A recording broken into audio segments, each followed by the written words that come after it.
planet's on fire. It's a real code red. Got us by the balls, we're being slowly bled. All the swollen puppet heads, propagandized. Big chocolate points, flat out lies. A house full of mirrors, it's a lousy reflection. Run hard left, it's a true direction. Democracy's in trouble, this news isn't fake. Everything we fought for is truly at stake. Border to border, coast to coast, it's time to cue the talent and meet our host. It's a podcast by George. All right, folks, it's showtime.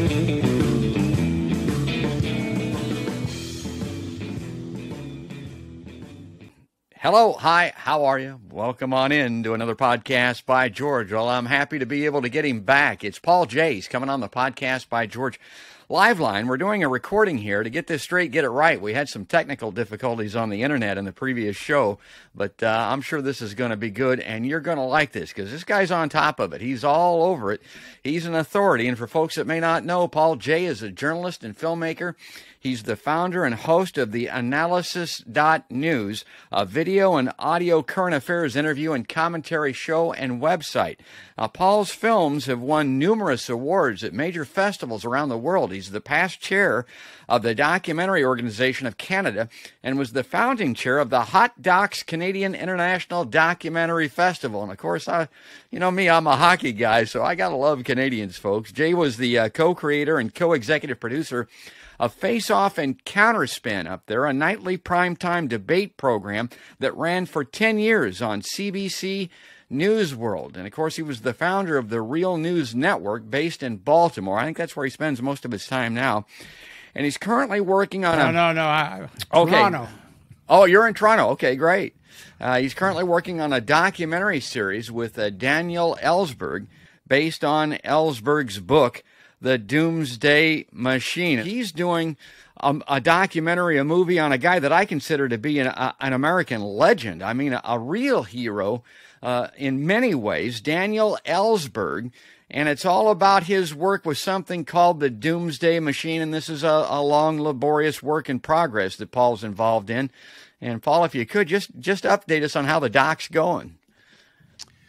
We're still in early stages. I've done about maybe 20 days of interviewing with Dan. This is based on his book, Doomsday Machine, Confessions of a Nuclear War Planner. And as I guess most of your listeners or viewers know, Dan released the Pentagon Papers.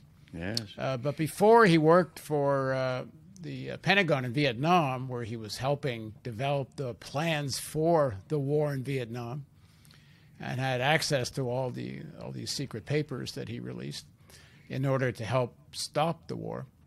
Before that, he worked for RAND Corporation as a nuclear war planner. Literally, the RAND Corporation was contracted by mostly the Air Force, and Dan was part of the team that advised them on how to wage and when to wage nuclear war and issues connected to it. And so his book, and maybe even more so, this documentary series, is about the transformation of Ellsberg from a very committed Cold Warrior who really did believe the Soviet Union was another type of Hitlerite country, meaning a totalitarian regime trying to seek global domination. And he was continuing that fight. He'd been a Marine himself. And then he starts to discover that the Cold War is based on several, maybe more, but several big lies. And it starts to transform him from a very passionate Cold Warrior who leads him to what happened in Vietnam, where he releases the Pentagon Papers and then becomes an anti-war activist and a very big critic of U.S. foreign policy, war policy, but particularly on nuclear weapons issues, because he believes, and he's certainly not the only one, it's as dangerous now. The possibility of nuclear war is as dangerous now as it's ever been. And there were a few key moments, like the Cuban Missile Crisis, 1958 in Taiwan with China, 1983, the false reading of incoming flights by the Soviets, who one guy decides not to tell the Soviet president, otherwise we probably wouldn't be here talking. But the conflict, both with Russia and Ukraine and with China over Taiwan, Ellsberg thinks that we're heading into as dangerous territory as we have ever been. I want you to talk just briefly about the parallels between Daniel Ellsberg and the situation with Julian Assange. Assange is rotting in that jail in London, and Ellsberg, as I understand it, they were going to jail him. I mean, he was headed not in a good place, but some kind of a quirk in the law or something allowed him to escape because he was going to be imprisoned. And to clarify again for the viewers, Ellsberg was not a publisher. He was more of a leaker. He was the guy that had access to these Pentagon papers because of his work at the Rand Corporation. He brought them to the publishers like the New York Times and the Washington Post. The Pentagon papers got out there, had a lot to do with ending that war maybe earlier than it would have been, but they weren't finished with him. They were going to stick him in prison if they could, right? Yeah, what happened is he was charged, I believe, under the Espionage Act. Yes. And he definitely did leak. What he did was illegal. His argument was the war was far more illegal, the war in Vietnam. Based on a lie, the Gulf of Tonkin incident, that this American ship that was supposedly blown up by the North Vietnamese, that turned out to be another lie. Yes. But they did charge him, and the trial began. And in the course of the trial, it was discovered that President Nixon, had ordered the plumbers team that was to do Watergate to break into Ellsberg's psychiatrist's office. And when the Ellsberg defense found out about that and told the judge that this is an abuse of prosecutorial power, the judge agreed and threw the case out. And in fact, that helped lead to the whole Watergate scandal, which helped lead to the downfall of Nixon. So in that way, the release of the Pentagon papers ended the war earlier because it eventually brought down Nixon. Well, Paul and I could talk forever, and I have a tendency to digress, but the connection with Assange, the similarities, the parallels there, Ellsberg has gone on record saying the cases are, I don't know, maybe virtually identical. I mean, they're different. But well, I would say they're not. They're not identical, and in some ways the Assange case is a more serious threat to journalism. Yes. Than Dan's case was. Well, when Dan released the papers, the New York Times, Washington Post, initially the Nixon administration did get injunctions to try to stop them from publishing. But Dan and the people supporting him, which included Gar Purvitz, if people may know him, they came up with a smart plan, which is they photocopied something like 15 copies of these hundreds and hundreds of pages. A page at a time. And gave it to about 14, 15 newspapers. And so they would slap an injunction on, the Times, and then the Post would publish, or the other way around, I can't remember. And then if they tried to do an injunction on, then one of the other papers started to publish, and then another paper started to publish. That was back in the day where newspapers actually would defy the government in this way. I don't know if that would happen now, especially since 9/11. There's a lot of changes have taken place in American newsrooms. But the prosecution, I would call persecution of Assange, is against a publisher, not a leaker. Chelsea Manning knowingly broke the law and did it because she felt it had to be done, and she was right, and she was willing to pay the price, make the sacrifice. Dan's the same thing. Dan fully expected to go to jail and knew he was doing something illegal, but ending the war in Vietnam was more important. He, as you say, it was almost a quirk that he didn't go to jail. But Assange is not a leaker. Assange is a publisher. Yes. And the Obama administration was not going to prosecute Assange because apparently they said to themselves, if we prosecute Assange, then don't we have to prosecute the New York Times, the Post, McClatchy, all the papers that actually published the stuff in association with WikiLeaks? So they didn't pursue it. Trump restarted the case against Assange. And as we know now, with Pompeo, they were even talking about ways to kidnap and assassinate Assange. Yes. And Biden has continued the attempt to extradite Assange from England, even though it was his own administration with Obama that came to the conclusion that this would actually be an attack on press freedom more generally, and they're continuing it anyway. So in some ways, I think the prosecution of Assange is actually more serious than the prosecution of Ellsberg, although Ellsberg certainly was willing to make, the sacrifice of spending the rest of his life in jail, and would have if it wasn't for the weird set of circumstances. Well, as I mentioned at the onset, Paul's a real journalist. He's a working journalist, and this Assange situation is the biggest threat to modern journalism in our lifetime. So it's something that we could talk about all during this podcast. I want to move off of it here eventually, but I'm going to bring up on screen the front page of this morning's New York Times, Paul, and they've got front page coverage of this drone attack on these civilians in Syria. Now, the New York Times is all over that, and I'm looking at that and I'm thinking, well, what the hell?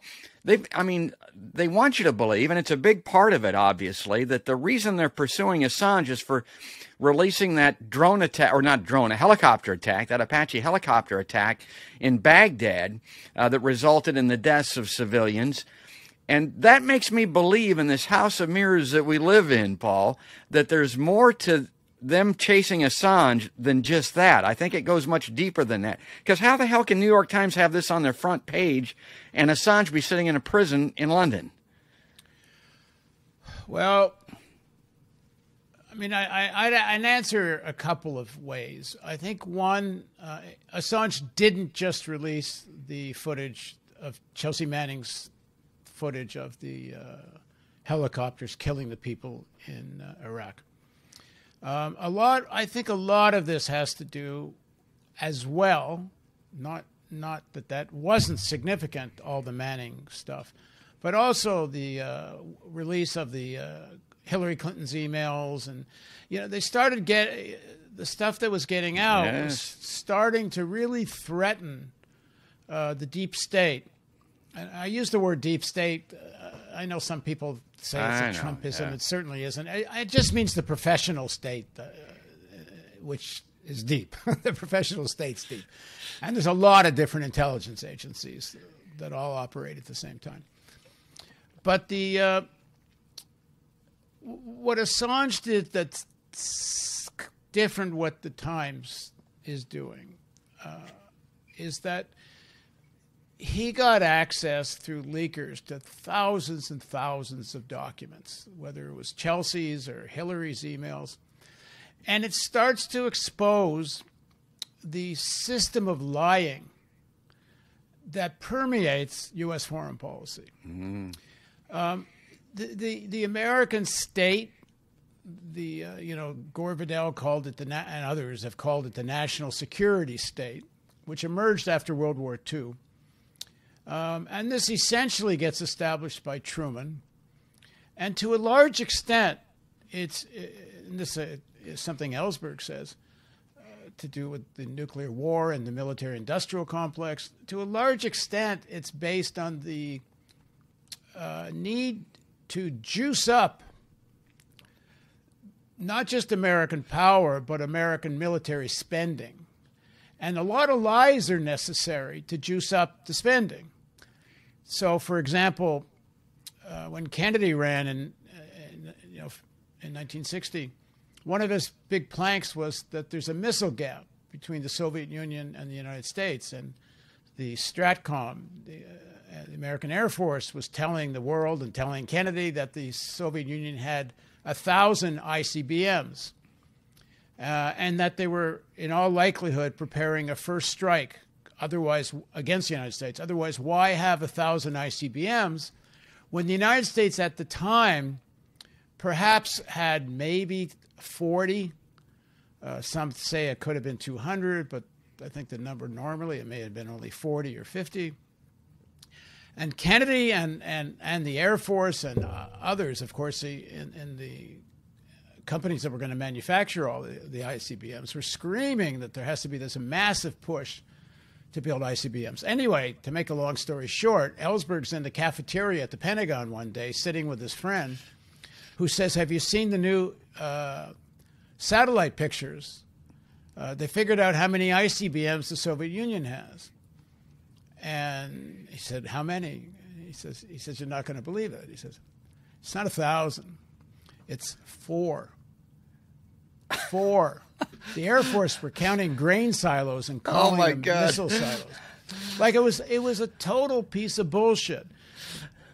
But not only did that mean that there was no need to build 1,000 ICBMs, it was an incredible opportunity to say to the Soviet Union, well, we know you've only got 4, so we'll reduce our numbers and let's stay, under 10 each. It's enough to be a deterrent, but it's also a manageable amount, so this thing doesn't spiral out of control. Well, of course, that isn't what happened. And this is where Ellsberg makes a confession. He actually recommends to Kennedy letting Khrushchev know through a speech a general's going to give that the Americans had figured out the real number, because Khrushchev was bluffing. He was saying there was parity. Maybe the number was 200, and Khrushchev was claiming to have 200. But instead of using this as an opportunity to avoid a nuclear arms race, they let Khrushchev know that they know, and they start to threaten over Berlin. There's a fight over East and West Berlin at the time, and whether the Americans are going to be able to send their troops into West Berlin. So one of Khrushchev's responses is, well, okay, fine. Now we don't have ICBMs, intercontinental ballistic missiles. So you're right. We don't have a ton of missiles we can throw at you from here. Whereas you have tons in Europe you can throw at us, and you've got what you have on American soil. So that's one of the reasons Khrushchev sends nuclear missiles to Cuba.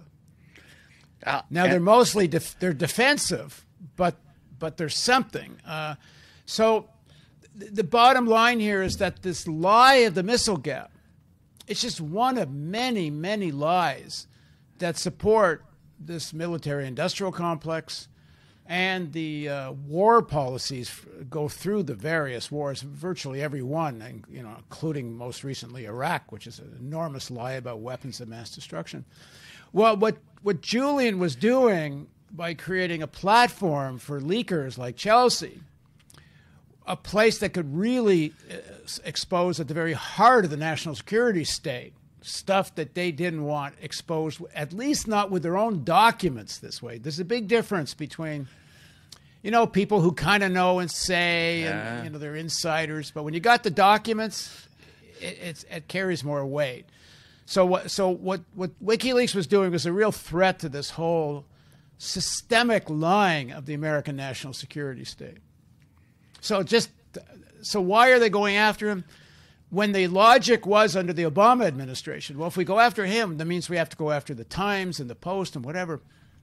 Well, maybe that's why they're doing it now, is they want the Times and the Post and others to be concerned about working with people like Assange. I never considered that angle very much. And that's the chilling effect that journalists are so worried about. And God, this is just listening to Paul. This is why I love his podcast, love his show and his perspective. I mean, he's a great journalist, but he puts it in a historical perspective like I think no one else does. And that movie's coming out. This is going to be all about Daniel Ellsberg and this Doomsday Machine. This is not going to be Tom Hanks and, that thing that we saw called The Post or whatever. This is going to be real truth. I mean, I'm going to be front row and center for that. I just can't wait for that documentary to come out. But we're going to leave it there for right now. We're going to come back with Paul, and that'll be in the next episode coming up. And make sure you don't miss that one, because this is great. But this is the end of this particular segment.